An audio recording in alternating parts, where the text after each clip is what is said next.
I'm Michelle Perkins. I am a part-time first responder. I usually work on the weekends. So we usually do intake, probably some organizing in the shelter, putting away supplies, making sure the ladies have everything they need over the weekend, and then taking phone calls. Sometimes we run errands and take the ladies small trips and just whatever needs to be done. So the crisis calls come in from hospitals, police stations, or the actual clients themselves.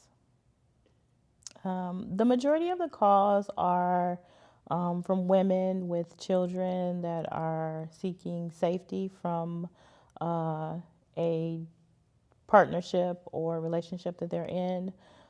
It seems like the situation has, made a bad turn for the worse, and they're looking to move on from that situation. When families come into the shelter, it's pretty much new. We try to prepare them as much as we can on the initial crisis call, about the shelter environment. Some people have experience with shelter and community living, and others it's brand new. It's always exciting to the kids because it looks like a big place for them to play. But sometimes the women can be overwhelmed, but we work as hard as we can to make them as comfortable. There are some that are, really dangerous situations.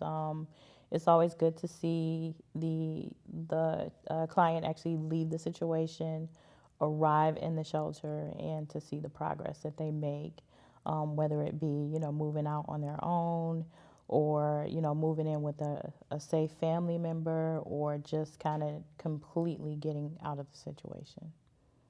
On the crisis line, we usually go through the actual situation with the client. And then we actually ask them questions about their particular situation to get an idea to come up with a plan based off of the goal that they're trying to accomplish at that time.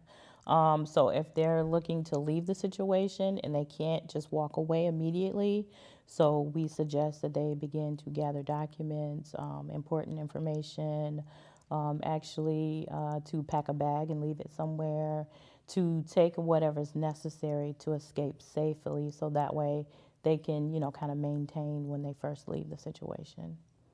In addition to that, we also make sure to kind of tell them if the situation escalates, things to do like keep their phone on them and charged at all times, the rooms to avoid, just different items in the house that could also be used against them.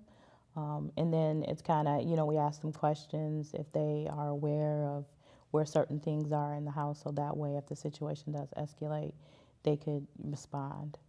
In the shelter, we make sure that they have food to feed their family, clothing to get them by until they can actually meet with their advocate to get additional clothing resources. They get a suite that is shared with possibly another family, but it's private. We make sure that they're comfortable and have the ability to kind of, take care of themselves and their family until they can begin to work on their goals. Compared to other facilities, I would say this is the best one of them all. This is the only one that I know to have a playground with a splash pad, the exercise, and the garden. The kids tend to love it. It keeps them busy, and that way they don't get that cabin fever of just sitting inside of the shelter. The playground also provides a safe place for the kids to play, so that way you don't have to worry about walking to a nearby park and possibly running, into some people you don't want to see. Information is important. Sometimes you may not be ready to react to the information that you receive at that moment, but the information plants the seed. So if you have to call back multiple times and ask questions, you won't be able to figure everything out up front, but it does allow you time to plan. So that way you can, ensure that you can leave the situation safely and that it's actually a beneficial move for you and your family. Socially, it works out. You have certain people that just click, just like in any environment, school or wherever you are. There are going to be certain families that click. They actually become resources for one another, whether it be transportation or babysitting. And they also begin to help each other accomplish their goals. And they become that emotional support that they need at times. And the emotional support is also extremely important because this may be their first time away from the offender or the person that they've been in a relationship with. So the emotional support is, I would say, the most important.